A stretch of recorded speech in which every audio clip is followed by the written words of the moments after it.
Acting Deputy President. Well, the central charge against this government is that it is a government for vested interests. And what I mean by that is that it has worked so hard for its favourite fellow travellers that it has had no time to solve the central economic challenges which are facing Australians. And you can look at that by virtue of an assessment of the failure to beat inflation compared to almost every other country which we would compare ourselves to, or you could compare our record in government to the current government's record in relation to housing construction, because, of course, if you look at any of the major opinion polls of Australians under the age of 40, people are going absolutely bananas about the housing strife. And that is the same issue regardless of whether you are a renter or a person paying a mortgage. The collapse in housing construction under this government has made the housing crisis so much worse because, of course, if you constrain supply, then you make housing so much harder. And in fact, under this government, we've gone from building 220,000 houses in 2018 to just 160,000 houses this year, which is the same amount of houses that we built back in 1989, when the population was just 17 million. So there has been a disaster on housing. And with trim mean inflation still sitting at 3.5%, you'd have to say that any interest rate relief is some time off yet. Whereas they are, of course, cutting the official cash rate equivalent in other jurisdictions, and they are getting on and building houses. We are stagnating here with stubbornly high interest rates, stubbornly high inflation and stubbornly low levels of housing construction, which is making the Labor Party's record here very painful for the Australian people. But I think it is one thing to go through the figures here, but it is another to hear the government make their political points in question time and in these debates here in the Senate and in the House. And the thing that strikes me is the tin ear of the government,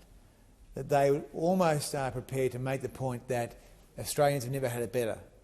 And it is this tin ear which I think is linked to this major problem which I identified a few minutes ago, which is that when the government only works through the laundry list of issues which are important to its favourite fellow travellers, it has no time to solve the major economic problems of the day. The problems facing families, the problems facing small businesses, these are the issues where the government ultimately will be judged. And in the last week, we've had an opportunity to traverse the government's obsession in governing for favourite vested interests, where we've been able to call some of the major super funds and the regulator APRA to a Senate hearing where we've heard that the government are very happy to allow the major shareholders of big super funds to receive dividends from the funds but not be on the hook for when things go wrong. So, in other words, the government is happy for the CFMEU and all the other unions to take money out of the super funds, millions and millions of dollars. In the case of CBUS, it's $5.8 million over the past 3 years during Mr Wayne Swan's tenure as the chair of CBUS. But when things go wrong, and in the case of CBUS, when they are sued by the corporate cop ASIC for failing to pay death benefits, failing people